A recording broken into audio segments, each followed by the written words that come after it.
મિત્રો, તમને હું મેઇન પાઇપલાઇનમાંથી જો પાણીનો પ્રવાહ નાની પાઇપલાઇન મારફતે તળાવની અંદર ઠલવાય છે એ જગ્યા ઉપર લઈને આવ્યો છું.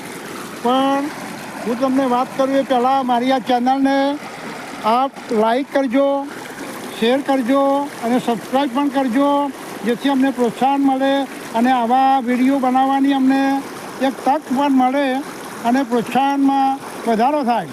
હવે આપ જુઓ છો ત્યાં અહીંયા આગળ પાણીનો પ્રવાહ અવિરત ચાલુ છે અને આ પ્રવાહ જ્યાં સુધી તળાવ પૂરેપૂરું ના ભરાઈ જાય ત્યાં સુધી આ પાણી આપવાનું અને પાણી ઠાલવવાનું કામ ચાલુ હોય છે. અને એ દરમિયાન ખેડૂતો પણ આ તળાવના કિનારે લગભગ 10 મશીનો, ડીઝલ એન્જિનો, ઇલેક્ટ્રિક મશીનો મૂકેલા છે અને જેના દ્વારા જુદા જુદા 10 મશીનો દ્વારા આજુબાજુના 1 કિલોમીટરના એરિયામાં ખેડૂતો પોતાની રીતે એકદમ સસ્તા ભાવે પોતાની અનુકૂળતાએ દિવસ દરમિયાન તેનો પાણીનો ઉપયોગ બહુ સસ્તા અને નજીવા દરે કરે છે. જે વધારાની સગવડ આ ભૂપેન્દ્રભાઈની સરકારે, કેન્દ્ર સરકારના શ્રી નરેન્દ્રભાઈ મોદી સાહેબે અહીંયા ઊભી કરી છે. આવા તળાવો ગામે ગામ, એક ગામની અંદર 2, 3, 4 એટલા તળાવો છે અને એ તળાવોની અંદર આ રીતે પાણી ઠલવી અને ખેડૂતોને એક મોટો લાભ આપવાનું આ સરકારે કર્યું છે.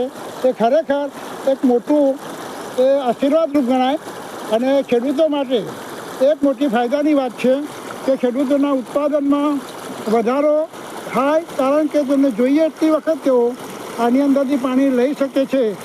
અને આ પાઇપલાઇન અહીંથી લગભગ 3 કિલોમીટર દૂરથી પાઇપલાઇન લાવી અને અહીંથી પણ 3 ફોટા જુદા જુદા તળાવોમાં જાય છે અને એ તળાવોની અંદર પણ પાણીનો સ્ત્રોત ઠાલવવામાં આવે છે. તેથી હું આ સરકારનો પણ આભાર માનું છું અને લોકોને ખાસ કરીને એ વિનંતી એવું કરું છું કે તમે આ પાણીનો બગાડ કરશો નહીં. જ્યાં જેટલી જરૂરિયાત હોય એટલું પાણીનો ઉપયોગ કરજો તમે.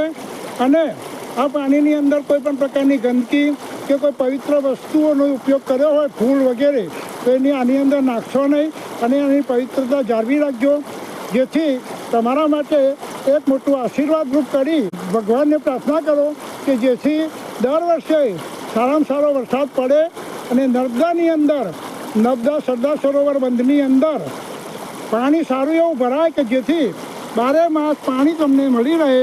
તે માટે આપ ખેડૂતો બધા પ્રાર્થના કરતા હશો એવી હું આશા રાખી વિરમું છું. ધન્યવાદ.